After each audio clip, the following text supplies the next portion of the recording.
जय हिंद स्टूडेंट्स, आज हम बात करने वाले हैं क्लास 10 आईटी सब्जेक्ट के बारे में। स्टूडेंट्स, जैसा कि आपको पता है कि किसी भी एग्ज़ाम की प्रिपरेशन करने से पहले हमें उसके सिलेबस के बारे में जानना बहुत ज़रूरी है। तो आज हम बात करने वाले हैं class 10th IT subject syllabus की। यहाँ पर सिलेबस आपका दो पार्ट में डिवाइड करके रखा हुआ है, आप देख सकते हैं।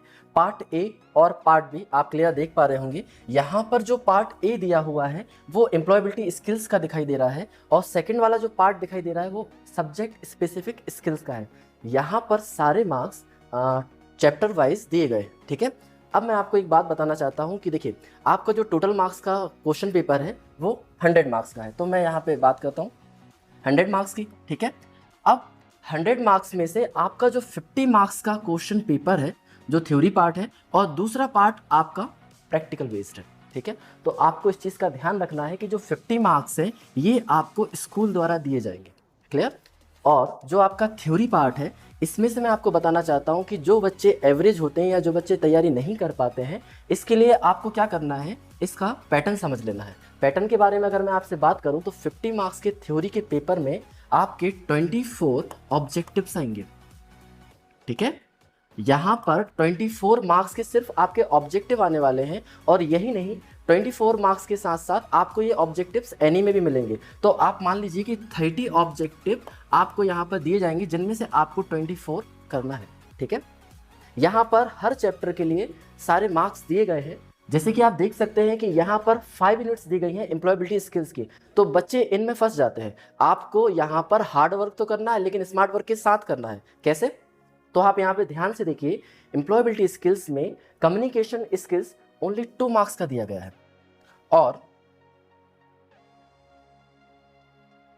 यहाँ पर 2 मार्क्स का दिया गया है।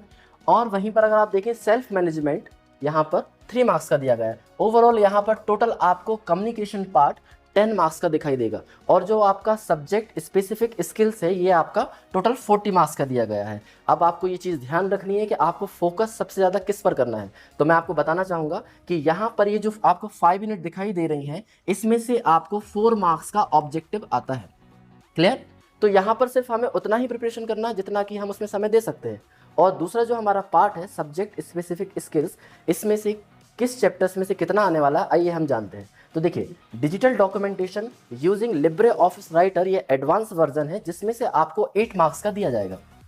स्टूडेंट्स, एक बात का ध्यान रखें, लास्ट ईयर मेल मर्ज नाम से जो टॉपिक आया हुआ था उसे सीबीएसई ने हटा दिया है। तो इस चीज़ का ध्यान रखना है, हमें उस यूनिट पर नहीं पढ़ना है। मेल मर्ज से पूरी एक सेपरेट आपके पास एक यूनिट दी गई है जो कि हमें नहीं पढ़ना है, ये हमारे सीबीएसई के सिलेबस में नहीं है, क्लियर। तो यहाँ पर 8 मार्क्स का दिया जाएगा, और सभी सेक्शंस में से 4 मार्क्स के क्वेश्चंस आने वाले हैं। लगभग 5 मार्क्स के 5 क्वेश्चंस यहाँ पर आपको आने वाले हैं, जो कि 4 मार्क्स के रहेंगे, क्लियर।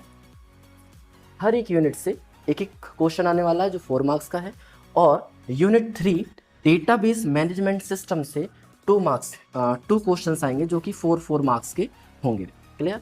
तो आप समझ सकते हैं कि यूनिट 3 में ये जो डेटाबेस मैनेजमेंट सिस्टम है ये ज़्यादा इंपॉर्टेंट है। आप देख सकते हैं यहाँ पे सबसे ज़्यादा मार्क्स स्कोरिंग है, 12 मार्क्स, क्लियर। तो ये आपका ओवरऑल 50 मार्क्स का सिलेबस है। जब आप इसके बारे में जान लेंगे तो आप बहुत अच्छे से तैयारी कर सकते हैं। Thank you.